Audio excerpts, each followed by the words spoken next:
मंगलाचरण. कुंतीनं देवाजवळ विपत्ती मागितली. देवही म्हणाला तथास्तु. त्या देवदत्त दानानं विश्व भावसमृद्ध झालं आहे. वेदनेचा जय जयकार असो. वेदना उपलब्ध झाली नसती तर मानवानं सुख कसं भोगलं असतं कोण जाणे. ही कुणा एकाची भ्रमणगाथा. हा कुणी एक स्वतःच्या आणि दुसऱ्यांच्या सुखदुःखांचा साक्षी होता. गोपाळ नीलकंठ दांडेकर. कुणा एकाची भ्रमणगाथा. रात्री नर्मदा दर्शन किती सुंदर असतं. रात्रीच्या काळेपणाला नर्मदेच्या पाण्याची झिलई लाभते तेव्हा अंधारही तेजस्वी भासू लागतो. एकदम यशोदेकडे वळून म्हणाला, यशोदे, तू रात्री कधी नर्मदेकडे पाहिलं आहेस? पाहिलं आहे म्हणून काय विचारता भैया? मी तर नर्मदेचीच कन्या आहे. पण एक मात्र आहे, सारखं सानिध्य असलं म्हणजे वस्तूचं मोल कळेन असं होतं. आम्ही हजारदा नर्मदा पाहिली आहे, पण तिचं दर्शन जसं तुम्हाला मोह घालतं तसं आम्हाला घालीत नाही. ते असू द्या, तुम्ही बोला ना भैया. काय बोलू? अंधारही तेजस्वी भासतो. खरं नाही वाटत? तुम्ही बोलू लागलात की खरं वाटतं? व्याकुळ होऊन म्हणालो, खरोखरच नर्मदा सुंदर आहे यशोदे. निसर्गानं आपली सौंदर्य संपदा नर्मदा माईच्या दोन्ही तीरावर नुसती उधळली आहे. तुम्ही रात्रीच्या नर्मदा दर्शनाविषयी बोलत होतात. हो, एकदा एका गावापासून दूर असलेल्या पडक्या देवळात झोपलो होतो यशोदे. एकटेच? हो, एकटाच. मध्यरात्री जागा झालो. तोपर्यंत मिटून असलेले डोळे उघडले. एकदम असं वाटलं की काहीतरी अतिशय देखणं दृश्य पाहतो आहे मी. विश्वास बसेना. डोळे तळव्यांनी 2-4दा चोळले. तोपर्यंत दृष्टी पापड्यांच्या कुशीत हातपाय पोटाशी धरून विसावली होती. यामुळे तिला आता देखणे पण लाभलं. उठून देवळाबाहेर आलो. पाहिलं तर काळोखाचं झिरझिरीत आवरण ल्यालेल्या ब्रह्मकटाह माझ्यासमोर पसरला आहे. शुद्ध पक्ष, चंद्र मावळलेला, वर ताणून बसलेलं आकाश, त्यात झळाळत्या ब्रह्मज्योती असंख्य, एक एकीशी अगदी चिकटून दाटलेल्या. माझ्या मागे देऊळ, त्याचा आकार जणू आकाशापासून सुटून पुढं आलेला. त्याच्या मागे वडाचं झाड, खूप जुनं, नुसता पारंब्यावरच टेकून असलेलं. नुकत्या फुटलेल्या पारंब्या इथूनही दिसू शकत आहेत. हे दिसणं म्हणजे दिवसा पाहिलेल्याची केवळ स्मृती नव्हे, मी ते प्रत्यक्ष पाहू शकत होतो प्रकाशाच्या साह्याविना माझ्या चर्मचक्षुंनी. समोर नर्मदेचं विस्तीर्ण पात्र. अंधार या अवकाशाच्या तळाशी थोडा अधिक दाट झाला आहे. तो स्थिरावला आहे पात्रातल्या पाण्यावर. पण तिथं मात्र त्याला एकदम उजाळा मिळतो. आकाशातल्या ब्रह्मज्योती नर्मदा जलात नाहत आहेत. त्या ज्योती झावळ्या झावळ्या झाल्या आहेत. त्या पाण्यात शिरल्या आहेत म्हणूनही असं झालं असावं. तेजाची वस्त्र त्यांनी आकाशातच ठेवून दिली आहेत. त्या नर्मदा जलात स्वच्छंदानं विहरत आहेत. प्रकाशामुळे वस्तूंच्या आकाशाला लाभणारा विस्तार आता मावळला आहे. त्या अधिक लहान झाल्या असाव्यात. कमीत कमी जवळ तरी खासच आल्या आहेत. त्या अधिक गूढ झाल्या आहेत म्हणून की काय अधिक आकर्षक दिसू लागल्या आहेत. दृष्टी बाहेर धावू लागली होती. ती आता सहजच पांगुळली आहे. मनही स्थिरावू लागलं आहे. त्याची कंपनं उणावू लागली आहेत. अधिक स्थिर, अधिक निश्चल. कसं? असं असं. शब्द संपले. हाताने दाखवू लागलो. आणि मग माझी ती फजिती पाहून माझा मीच हसत सुटलो. यशोदा म्हणाली, हसताय काय भैया एखाद्या लहान मुलासारखे? मुलासारखं? सारखा नव्हे, मूलच आहे मी यशोदे. नर्मदा मातेचं मूल आहे मी. इच्छा एकच आहे, हे मूल पण जन्मभर कायम टिकावं. जेवणं उरकली. मी मुलांशी गप्पा मारत बसलो. कुठल्या कुठल्या, तीही काय काय विचारत होती. भैया, तुम्ही तर खूप तीर्थ पाहिले असतील. हो रे बाबांनो. पायी हिंडून? काही पायी, काही रेल्वेतून. मग भाड्याचे पैसे? काय करायचे पैसे? साधूला कोण अडवतो? कधीच अडवत नसत. हो, कधी कधी अडवीत की. एकदा काय झालं की आळंदीला जाण्यासाठी मुंबईहून पुण्यास जायला निघालो होतो. दादरला तिकीट तपासणीसाठी नजर चुकून रेल्वेत शिरलो.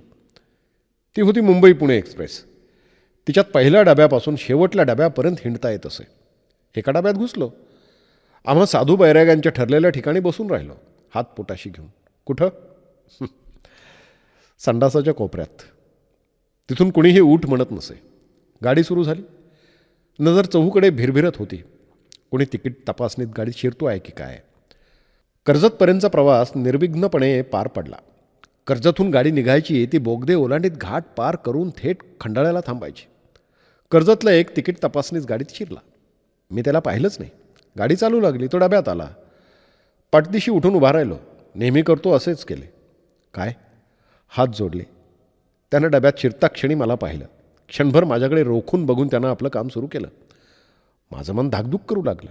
लक्षण काही बरं दिसेना. डबा तपासून झाल्यावर तो माझ्याकडे आला संतपणे.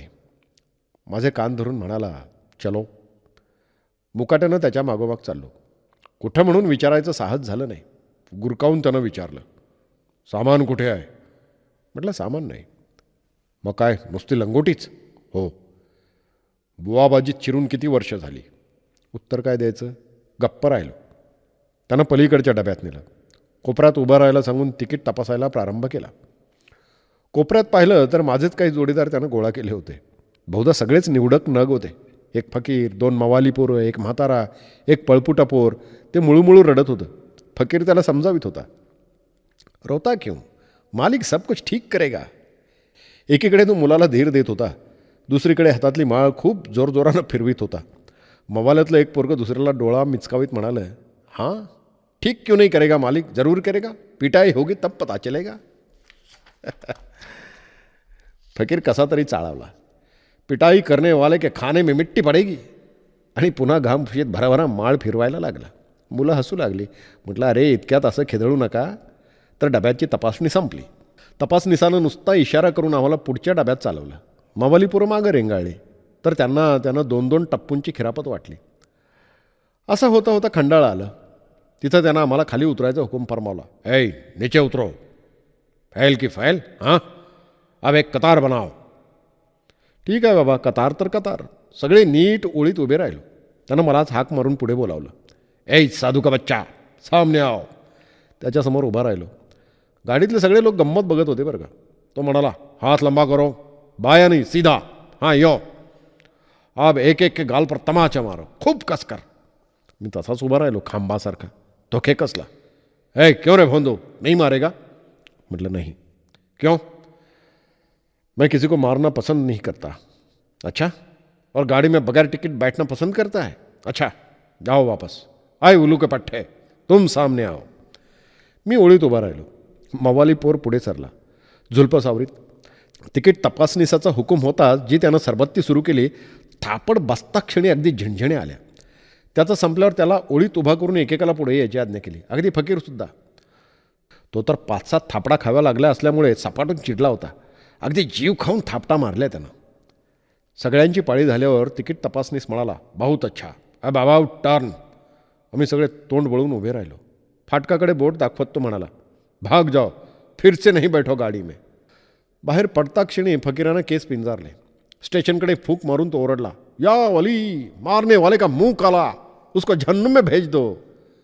मी म्हटलं, फकीर साहेब, आपके लिए भी वहाँ जगह रखी जाएगी. कहाँ?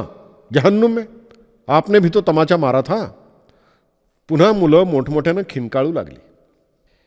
यशोदा तोपर्यंत नावेड्याशी बोलून केव्हा निघायचं ते ठरवण्यात गुंतली होती. आमचा गदारोळ ऐकून ती आमच्याकडे आली. म्हणाली, भैया किती रात्र झाली माहीत आहे ना? उरज म्हणाला, दीदी असं काय करतेस? भैया छान छान गमती सांगतायत. कंदील उचलत ती म्हणाली, आता उठा. उठलो, वर जाऊ लागलो. तर यशोदेनं स्वयंपाकघरातून हाक मारून म्हटलं, भैया दूध पिऊन जा. जिन्यातूनच बोललो, आता दूध कशाला? जेवण झालं आहे की पोटभर? ते काही नाही, दूध प्यायला पाहिजे. पोट भरलेलं असलं तरी. तुम्ही इकडे या बघू अगोदर. स्वयंपाकघरात गेलो. दुधाचा बंपर पुढं ठेवत यशोदा म्हणाली, हळूच. सांगितलं तसं ऐकावं लहान मुलानं. काय म्हणालीस? म्हटलं की आज भारी उकडतं आहे. दोघांनी एकमेकांकडे पाहिलं. तिच्या मुद्रेवर छद्मी हसू उपटलं होतं. पण दृष्टीला दृष्टी भिडता क्षणी तिथं उमटली लाज. तिची उभट देखणी मुद्रा लालीनं अशी झळाळली, अगदी थक्क झालो, बघतच राहिलो. हे लक्षात येताच तिनं तोंड वळवलं. ते अद्भुत रूप दृष्टीआड झालं. व्याकुळ होऊन मी म्हटलं आग्रहानं, अगदी हळूच, यशोदे, ए यशोदे. उत्तर आलं नाही. पुन्हा उत्कटतेनं हाक मारली, ए. तिनं माझ्याकडे पाहिलं आणि छे, पहिलं अद्भुत पार मावळलं होतं. त्याची खूणसुद्धा नव्हती. मोठ्याला डोळ्यानं तिनं संकेत केला की बाहेर मुलं आहेत. तटकन भानावर आलो. उठलो, माडीवर जाऊन झोपलो. झोपलो म्हणजे काय, केवळ अंथरुणावर पहुडलो. झोप देशांतराला गेली. 1000 प्रयत्न केले, डोळे मिटले, त्यावरून पंचा बांधला, मृतासन केलं. एकदा वाटलं की भस्त्रिका करून पाहावी. शिणवट्यानं कदाचित झोप तरी येईल, पण ते ढुंकूनही पाहिना. चंद्रोदय होऊन गेला. बाहेरचं विश्व उजळू लागलं होतं. उठलो. अर्धा तास फेऱ्या घातल्या. खाली चाहूल न लागेल अशा बेतानं दमल्यावर पुन्हा अंथरुणावर पडलो. पण जागेपण मावळेना. कंटाळलो. उठून नर्मदेकडल्या खिडकीत जाऊन बसलो. पासोडी चांगली चहूबाजूनी पांघरून. चंद्र 3-4 हात वर आला होता. आकाशात एकटं दुकटं मेघ भटकत होतं, पण खार नव्हती. त्यामुळं सगळा नर्मदा परिसर स्वच्छ दिसू शकत होता. मन थोडं शांत झालं. नर्मदा जल रुपेरी तेजानं झळाळत होतं. रुपेरी हे काही खरं वर्णन नव्हे. ते दिसत होतं पाऱ्याच्या प्रवाहासारखं. रूप तेवढं तेजस्वी नसतं, पाराच हो. केवढा प्रवाह, केवढाल्या दरडी, त्यांच्यात किती थर, या थरांखाली काय झाकलं आहे कोण जाणे. एका विशाल दरडी खालून चालत होतो. सहज लक्ष गेलं. पुरुषभर उंचीवर काही हाडं दिसली. त्यांच्यावर पुन्हा 2 पुरुष माती. बारकाईनं पाहिलं वरचा सगळा दबाव वेगवेगळ्या थरांचा. कसं आहे, कुणाची ही हाडं इतकी खोल कशी दडपली गेली? या थरावर निरनिराळ्या संस्कृती कशा नांदल्या? काय त्यांचे आचार? एका परिक्रमावासीजवळ एक गार पाहायला मिळाली, एखाद्या ओबडधोबड छन्नीसारखी. त्याला विचारलं तर तो म्हणाला, मैयाच्या काठीत सापडली आहे. मग ही बरोबर का वागवली आहे? सालग्राम आहे ना म्हणून तर. कर्म. कदाचित ते एखादं हत्यार असेल अश्मयुगातलं. कोणी घडवलं असेल, कोणी वापरलं असेल, कोणावर त्याचा प्रयोगसुद्धा झाला असेल, कोण जाणे. आईच्या ताटाकावर अनेक रहस्य दडली आहेत, एवढं खरं. बरोबरच आहे ते. रहस्य या अशा विशालाच्या पोटीच दडून असायची.